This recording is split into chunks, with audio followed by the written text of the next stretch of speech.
Bismillahirrahmanirrahim. Assalamualaikum warahmatullahi wabarakatuh. Sampurasun barudak tepang deui dina pangajaran bahasa Sunda ku Ibu Leli Triana Kusumayanti. Dina dinten ieu Ibu bade nerangkeun materi kahiji nyaeta tradisi Sunda. Angges kagiatan pangajaran ieu dipiharep siswa bisa maca pedaran pikeun maham eusina, kadua nyebutkeun eusi pedaran tradisi Sunda, nu katilu nyebutkeun unsur-unsur basa dina pedaran tradisi Sunda, nu kaopat nyusun rangkai karangan pedaran tradisi Sunda, jeung kalima nyusun pedaran tradisi Sunda saluyu jeung adegan katu kaedah basana. Jadi setelah kalian mempelajari kegiatan ini atau pengajaran ini, diharapkan kalian bisa, yang pertama kalian bisa memahami isinya, yang kedua kalian bisa menyebutkan isi dari bahasan tradisi Sunda, yang ketiga kalian dapat menyebutkan unsur-unsur bahasa yang ada dalam pedaran tradisi Sunda, yang ketiga kalian dapat menyusun kerangka atau rangkaian karangan mengenai pedaran tradisi Sunda, dan yang kelima kalian dapat menyusun pedaran tradisi Sunda atau bahasan tradisi Sunda sesuai dengan kaidah bahasa yang baik dan benar.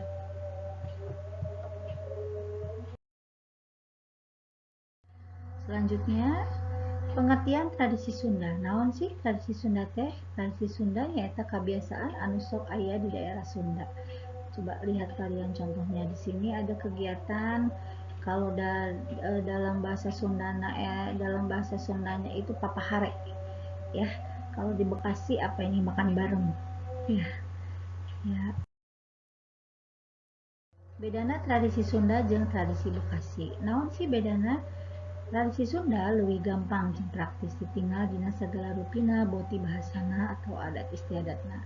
Upami di daerah Bekasi mah leuwih sesah jeung leuwih loba aturanana ditinggal dina sagala rupina boh bahasana boh ti adat istiadatna. Jadi perbedaan di sini antara tradisi di Sunda dengan Bekasi itu sangat jauh berbeda. Karena apa? Di Sunda itu lebih gampang, lebih praktis dibanding di Bekasi.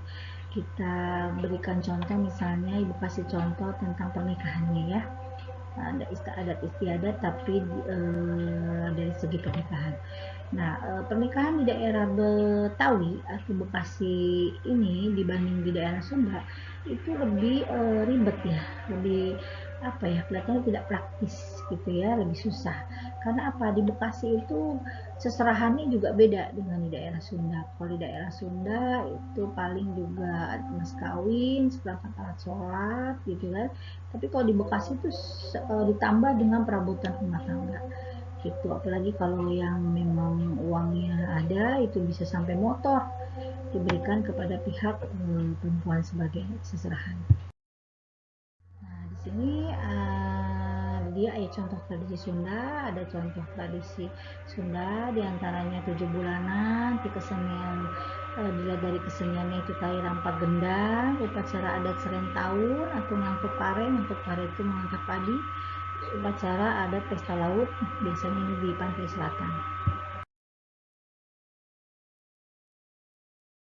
Terus ada upacara sepitan itu dalam bahasa Sundanya, dalam bahasa Indonesianya sunatan. Terus ada cara seserahan jeung sajabana. Ini gambar seserahan ya.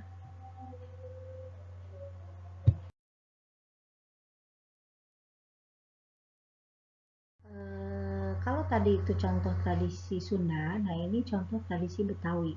Ada apa saja sih kebiasaan di Bekasi itu atau di Betawi itu biasanya suka ada sedekah bumi, ada kekenalan, atau kalau misalnya di daerah Sunda itu wawanohan namanya. Kalau di sini kekenalan ya. Sebelum pacaran itu kenalan dulu ya, bobogohan tuh pacaran, lamar. Nah, ini seserahan yang Ibu tadi dijelaskan itu seluruh perabotan rumah tangga biasanya kalau di Betawi mah. Ya, selanjutnya ada tahlilan ya, ayat tahlilan injak telur. Biasanya kalau injak telur di daerah Sunda juga ada ya, buka pintu. Nah ini cirinya nih, aya istilah mangkat jeung pepek. Upami di Sunda mah teu aya mangkat pepek teh nya, ieu ayana di Bekasi. di Betawi. Mangkat itu sebelum acara, tupak itu pas pada hari H-nya. Nah, ini makanan yang terkenal nih di daerah Gabuh, sayur pucung. Pami di Bandung mah nya aya.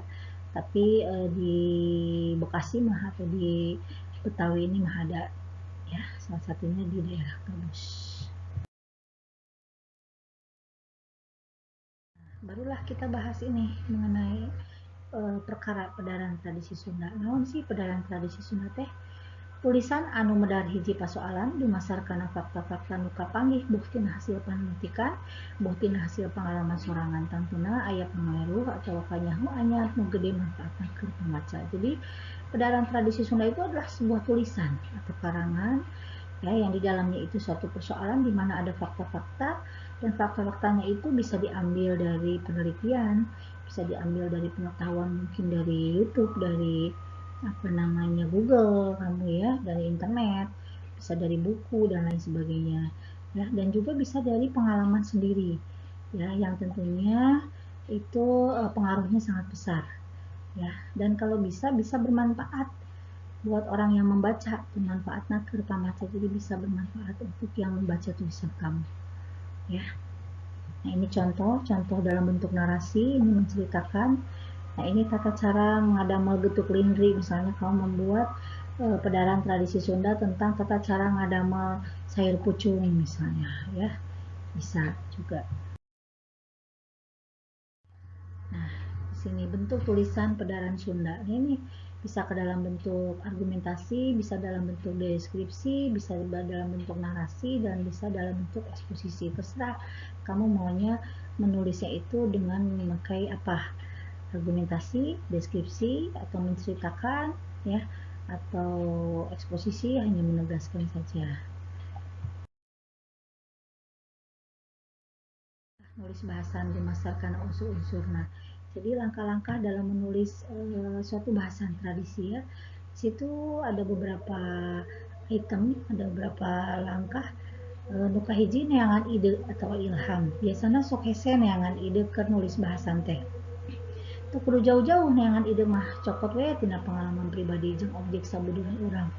Nu kadua nentukan jejer nyaeta inti tulisan bahasa, nu katilu nyusun rangka tulisan ngalungku bagian bubuka eusi jeung panutup.